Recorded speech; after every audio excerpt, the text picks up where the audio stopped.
Array wants you to act like an owner, and acting like an owner means taking responsibility for what you can control. So take ownership and take action, starting right now.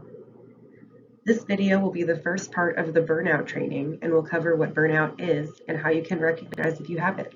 Let's jump right in. So first of all, what is burnout?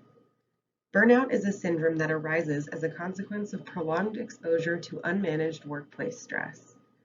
It manifests through three distinct dimensions that I'll mention now and then go further in depth about in the following slide. Number one, persistent feelings of energy depletion or exhaustion. Two, a heightened sense of mental detachment from one's job, often accompanied by negative or cynical attitudes towards work.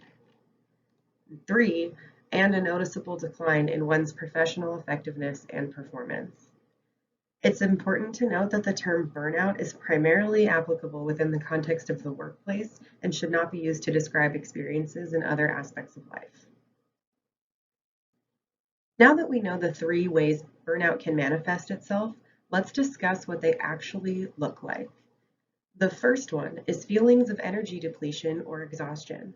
And what it looks like is it can be hard to get out of bed in the morning. You could be sleeping in extra late on the weekend and experience energy crashes during the day when you don't normally crash. It could also look like increased mental distance from one's job or feelings of negativity or cynicism related to one's job. What this can look like is not being engaged in the work or with your team.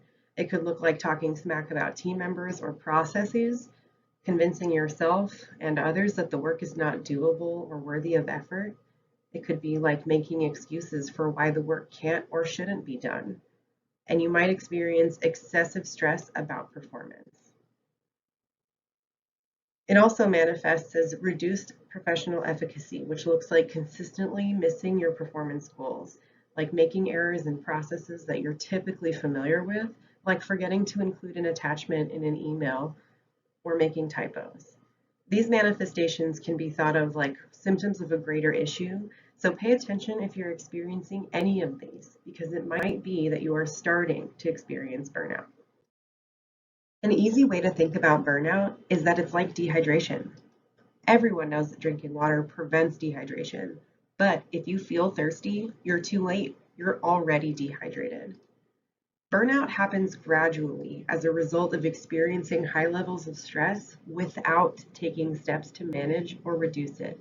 This means that preventing burnout is 100% within your control. Not everyone knows that, like dehydration, burnout can also be prevented. If you feel any of the three main signs, you're likely burnt out or in the process of burning out. Again, that's being exhausted, having negative feelings about work, and low efficacy on the job. Like I mentioned before, burnout has warning signs that you can keep a lookout for.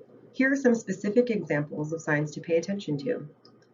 Key signs of burnout include forgetfulness and difficulty concentrating, diminished pride in your work, losing sight of yourself and your goals, difficulty maintaining relationships and being present with loved ones, frustration and irritability with coworkers, and unexplained muscle tension, pain, fatigue, and insomnia.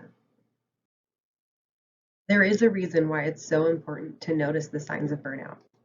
Unfortunately, burnout usually does not resolve itself and generally only continues to get worse. In fact, it can get so bad that it can impact you in all areas of your life. It can keep you from enjoying hobbies and time with family or relaxing outside of work. It can cause an increased risk for health concerns, including cardiovascular diseases, type 2 diabetes, depression, and suicide. These are critical and debilitating consequences of ignoring burnout, which is why you need to take action once you realize you are experiencing any of the signs.